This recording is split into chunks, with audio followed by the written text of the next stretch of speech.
Hey, I'm Matt, and this is another authentic home inspection video.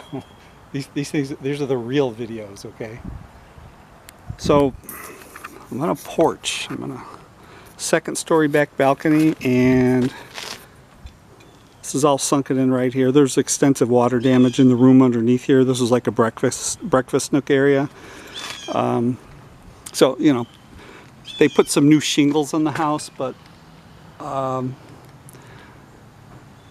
it's not done right, so we're going to call the roof out, the whole roof, including this flat portion. You know, we got typical issues, loose railing, no flashing up here. I don't think there's ever been flashing up here. It's just been tarred repeatedly, and some spray foam.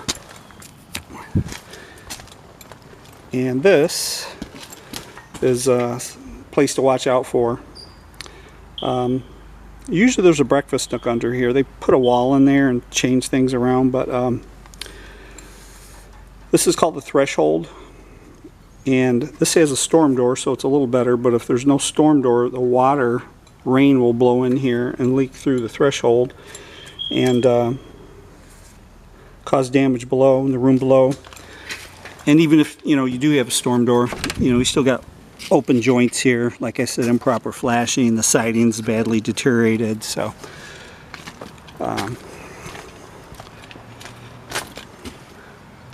yeah, somebody put some shingles on here in the past few years, but I can't see it from here, but it's awfully lumpy. I mean, there might be original wood shake still on there. This house was probably built in the 1930s. You're supposed to tear those off and resheet it. At this point in the game, when I started in this business, well, going on 25 years ago now, I saw wood shake still in houses a lot with asphalt shingles over them. They'll let you do 2 layers over the wood shake shingles here, 2 layers of asphalt. And I used to see that a lot, but you know, 25 years later, not so much. It's rare to see wood shake on a house. So anyway, that's about it.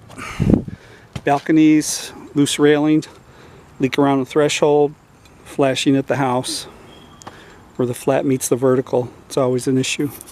That's it.